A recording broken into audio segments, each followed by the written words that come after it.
Hey guys, it's Scott with the Bass Tank here. Garmin has just announced the LVS34 Transducer, and what is this but an LVS34 Transducer?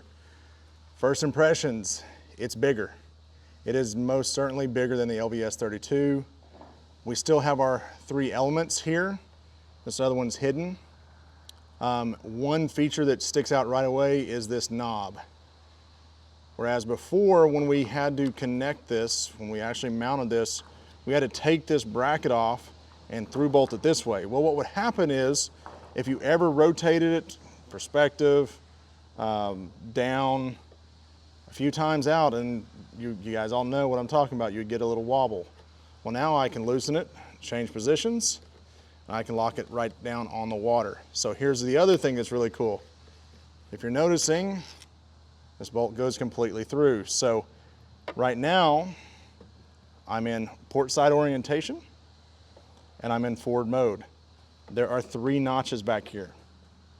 So in this orientation, port, I'm gonna be in the rear position as far as the notch goes, lined up with this notch. There's a center notch, as you can imagine, that's down. Then if I want to actually be on a starboard orientation, I would just loosen this bracket, flip it, and I'm gonna line this notch up because it's gonna be on this back side with, guess what? This guy right here, because I'd be mounted just like this. Now what's really cool about that is no longer do I have to worry about starboard side cable being in front, port side being cable in the back. It doesn't matter, either side. Ambidextrous is the word. Either side of the trolling motor, the cable is always gonna be in the back, and if I'm in forward, we're always gonna be lining up our notches with the rear. So this is really cool, really excited. It's beefier, it's tougher, it's bigger, and it's here. I'm going to get on the water. It is available on the website right now. So something of note, if you already have a Livescope system, you've got the LVS32, GLS10, all you need is the LVS34 Transducer. It will work with the GLS10 black box. If you don't, you order it as a whole system, just like we've been doing. Without further ado, www.thebasstank.com, and I'm going to the water. All right, guys, we're ranged out to 100 feet here. We're still dealing with a little bit of wind, but you can see this A-rig coming through. We're having to use the A-rig just because the wind is so bad right now. But I'm wanting everyone to see that there is no blind spot here. We're coming up. You see right there, you can see it cross the stitching. Like I told you guys, this is a lot better all the way back up to the boat. So now we're going to take this one and we're going to try to keep it high in the water column, 75 feet. There we go. Coming across this one. As you can see, we're picking up this A-rig way out there. So this time, if we can point at it with the wind, we'll try to throw it out there that same distance and keep it high, and keep it in the beam. There it is. So let's try to keep it high this time. There it is. There it is. Now you can see the adjustment. We're just fighting the wind here. But you could see it come in, and as soon as I point it again, there's no blind spot there.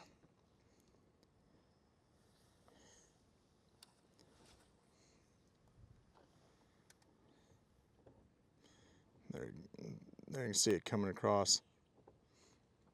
As long as you're able to point it, just like Livescope now, and as it sets, as long as you're able to keep it in the beam, that we are, with the wind right here, is making it a little bit difficult. You're able to see it at a distance. You know, I can tell we're just, there you go, right there. And guys, something to keep in mind up here, I want to show you this real quick, is right now, this is no noise reject. Zero. Nothing. Our color limit is 0. My color gains ran all the way up to 90 and my color limit is at 0. I am so impressed. So, again, there it is. Now we're going to pull up here real tight and show you that there's still a little bit of an artifact, you know, the fabled ghost tree, if you will. But I had to get really shallow to get it. But the cool thing about it is you can fish through it because you can actually see your bait in it. So we're gonna swing around here and get shallow and show you that. All right, guys, here you go. We moved up to 12 foot. This is the ghost tree, right? So typically we would have a blind spot right in this ballpark, as you guys are very well aware. So you can see here we come through it, and there's our bait. Look at this, guys. Right through it, no blind spot. Even pulled the fish off the bottom there. So let's adjust our depth just a little bit here.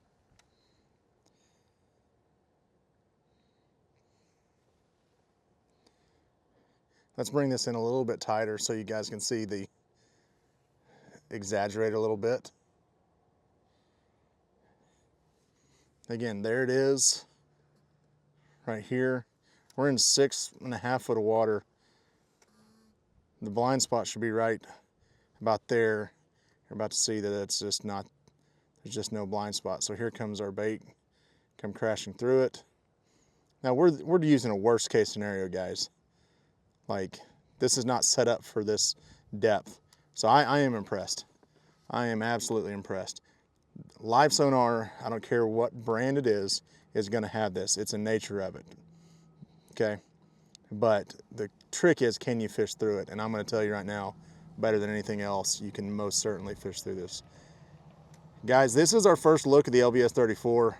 I'm excited. We gotta get off the water so we can go get this put together so I can get it out to you.